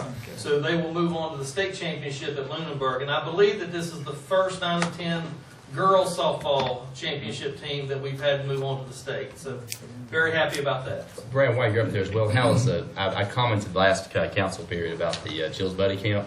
That's something near and dear to your heart. We talked about the wastewater with Brian, but I mean, with Jill's Buddy Camp specifically, can you give us an update on that? And tell, frankly, what is Jill's Buddy Camp, and give us an update. Absolutely. So Jill's Buddy Camp is a camp that was able to start a couple years ago, actually 3 years ago. This is our 3rd year with Jill's Buddy Camp, and it is a camp that is designed to help children ages preschool to 2nd grade with disabilities.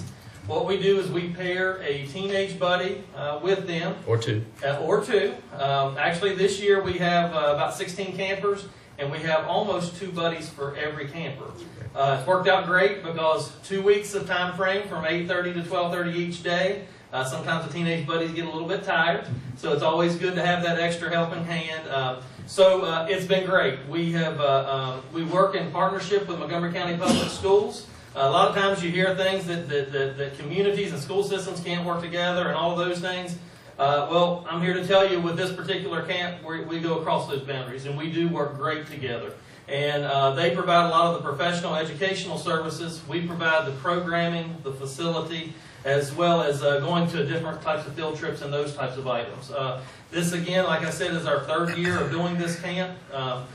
We've taken them fishing. A couple of our local businesses, Dick's and Walmart, donated fishing poles to every one of the campers, so for them to take home. We went to Mill Mountain Zoo. We went to New River Valley Super Bowl. Today we went to Music Milestone so that they could learn about some different types of music and those types of items, dance. Tomorrow we're going to 5J Farm, which is a petting zoo in Floyd. And then on Thursday we'll wrap up Jill's Buddy Camp with a day of swimming, or an hour or 2 of swimming at the Meadows. So we're very excited about it. This camp has been great. Probably a large majority of our teenage buddies, as I said, we've done this for 3 years. A large majority of them are 3-time repeat buddies. That tells you how much and how gratifying this camp is for them. We started this camp to be a benefit for the children with disabilities, but I will tell you, I think that not only do they get an overwhelming response of gratitude by doing this camp, administrators such as myself, such as the teachers and also the teenage buddies, probably get more than what the campers do, to be quite honest with you. It's always good for me. A lot of times I sit behind my desk and I'm not able to get out and do the programming like I once did when I got into recreation. But for this 2 weeks of time frame, I try to stay involved within this camp, and it sort of brings me back to the whole reason why I got into recreation to begin with, and it's a very gratifying experience. Ms. Jeffley, thank you very much. Thank you so much. That would be my report for council. Very good. Well, here about as long as you normally are, so I get no time differential. I got Sam, Mr. Bishop. I don't have anything. Mr. Collins. Yes, sir. The parade for the wrestling program has finally been set. It's going to be with the homecoming parade on October 11th. The principal promised me it's going to be outstanding, and we're going to help him do it. I said that's set finally. Also, the road out front here, the pavement is awesome. Awesome. You ride on it, you feel like, I don't know. You've been out West Main Street this week? Yeah, oh yeah. It's getting That's better. what, yeah. It's just wonderful, really. Can you do Roanoke Street? And also, one thing for next year, which we talked about some this year, but it didn't happen, the council needs to be included with health insurance. We don't need health insurance, I don't think, now, but somebody who might want to run for council in the future, that would be a good thing for them to have. And all the other localities have it, it just needs to be in part of the package. That's all, thank you. Very good. I have a couple of things. Mr. Hall and Mr. Epperly certainly filled us in on the 4th of July. I want to reiterate how much our citizens enjoy that thing every year. Remind you all, our employee picnic is July the 7th from 5 to 8 at the Aquatic Center. If you have not signed up to go, it's not too late. If you'll contact Melissa, I think the employees enjoy that time, and I think they enjoy seeing council sometimes in a much different light and much different setting than they normally see us. So I would encourage any of you that are available to go. They go drown us. I think it's drown us up there. Well, and the summit is catering this thing this year. I did not know they catered, but Melissa swears it's going to be Summit's amazing. Yeah, it sure is. Yeah. Very good. We have talked about and never have come to a specified date, but we need to have a closed session in next week to discuss the personnel issues and the interview selection and stuff of the town manager applicants. I have had Wednesdays and Thursdays. I need a consensus. I'm going to recommend Thursday night, 6 o'clock. Thursday of this week? No. Next week. Okay, this week is none, right? Right. Yeah. Okay, I was confused. The deadline closes Friday, guys, so Yes. we'd be wasting our time talking about it already. Yeah, but there's other stuff we need to talk about too, though. Well, I think that's what I want to find out from you all at that meeting is exactly how do we want to proceed. And I've got some ideas and stuff. So we're talking July 6th? Yes. Yes. I'm free July 6th at 5:30 on. I am not. Are you free Wednesday? Unfortunately. I could do it Wednesday. I'm free either day. Wednesday will work for me. I'm fine. Either day for me. Wednesday after 5:30, I'm good. I can be here, certainly. So we're going to 5th. Good with you, Steve? Yes, sir. Right. Yes. What time? 6. 6 o'clock. July 5th at 6. Oh, sure. Yes. No. We're sure today. All right, we will post those notices. Any other business to come before council? Very good. Then as we are allowed by code, Mr. Bishop? Yeah, a request for a closed meeting under Virginia Code Section 2.2-3711A5 for discussion concerning a prospective business or industry or the expansion of an existing business or industry where no previous announcement has been made of the business or industry entrance and locating or spanning its facilities in the community. The closed meeting is being held to discuss 2 economic development prospects. That's a form of motion. Second it? Motion and second. Discussion. Madam Clerk? Yes, sir. Councilman Bishop? Councilman Collins? Aye. Councilman Hall? Aye. Councilman Hubbard? Aye. Councilman Showalter? Aye. Councilman Stipes? Aye. That is 6-0. We're going to take a very brief recess in order to clear the room. There are Before I read this. Someone does. somebody needs to make a motion. All right, I make a motion that we come out of closed session. Second. I want to get out. Discussion. Hearing none. Madam Clerk? Councilman Bishop? Aye. Councilman Collins? Aye. Councilman Hall? Aye. Councilman Hubbard? Aye. Councilman Showalter? Aye. Councilman Stipes? Aye. That's 6-0. Thank you. All right, now my turn again. I move to certify that the town council of the town of Christiansburg, meeting in closed meeting to the best of each member's knowledge, discussed only the matters lawfully exempt from open meeting requirements by Virginia law and only such matters as are identified in the resolution to enter into a closed meeting. What is that? Good job. I'll second that. Motion and second. Any discussion? No. Madam Clerk? Yes, sir. Councilman Bishop? Councilman Collins? Aye. Councilman Hall? Aye. Councilman Hubbard? Aye. Councilman Showalter? Aye. Councilman Stipes? Aye. Did we just vote on that twice? Council action on the matter is we're not taking any action on the matter. We are in discussion mode. Anything else to come? When's the last mail run on Friday, since that's the deadline? Mill run? Oh, Mail run? When it comes in, Yeah. What time? usually around 11-ish. Okay, so there's no more. Well, there's some submitted online, I think. Well, you by- would wait till they 5 submit o'clock. online with a, and Oh, well, Randy, I shouldn't have even been talking to you. Can somebody be here at 5:30 so I can pick up the last packet? I'll give you a definite maybe. David is gonna get some of the stuff. I doubt if we would have it all in assembled form that we're, like what we're presenting tonight. He told me he would be working on it to see. I would say certainly by Monday. Well, no, he's out of town. We will have it before he goes on vacation, which is 2 days, yeah, Monday and Tuesday, town's off, we're having a meeting Wednesday. Well, he's on vacation those days. Okay. I will Yeah. discuss that with him tomorrow to make sure. All right, so that's it. We are adjourned. Thank you very much.